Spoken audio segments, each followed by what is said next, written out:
Act two of Stuck still takes place in the basement. We kind of revisit Gray as Tiffany has exited, and he is then, like, to follow the Dickensian, like, Christmas Carol format. He's visited from his past in the form of first his past girlfriend, who he had in college, and she represents like the immaturity of who he was and how he views relationships and how those relationships kind of have developed. Um, she's very childish. Doesn't seem like she's very supportive of this new direction that his life's gone in with this new girl, and um, there seems to be some resentment.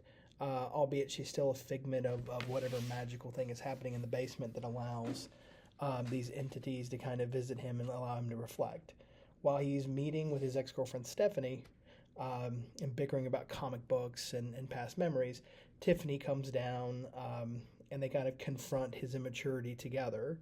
And Stephanie moves on and exits. Um, they then begin to discuss like the fact that Gray doesn't know how to have a proper relationship because he comes from a broken home. He comes from a cheating father who, Tiffany kind of blames that as an influence for Gray pursuing someone outside of the relationship. Um, and much still in the Dickensian format, they're visited by his father and then his mother together, and they talk about how, um, the father is a dirtbag and he's not very nice, and he didn't respect the mother, um, which allows Gray and Tiffany both to kind of reflect on the fact that, well, okay, maybe he's not perfect, but he's nothing like the dad. He's not as bad as the dad. But then the mom and dad kind of reconcile and talk about, like, just because they didn't love each other doesn't mean that they couldn't love their child. Um, they exit, um, and then income, and then they start talking about like the legalities of, you've kidnapped me, but I'm okay with it if we resolve this tonight and like we go back to how things were. But Tiffany can't go back to how things were, and they you know continue to debate like what's going to happen to Tiffany if she does kill him.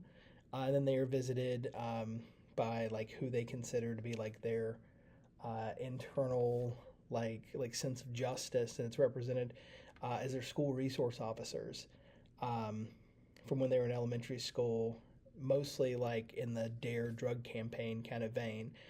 The first is Officer Randy, who is Gray's resource officer, um, and his sock puppet named Squiggles. And then Lady Policeman Jenkins also enters with her ukulele, and that is who Tiffany got her sense of right and wrong from.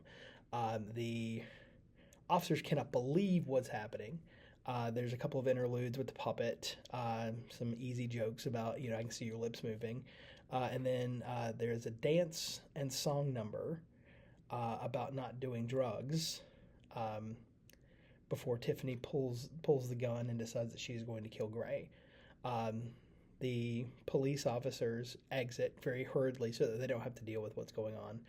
And just before Tiffany pulls the trigger to kill Gray, the lights completely like black out on stage. You hear the gunfire, and that is the end of Act Two.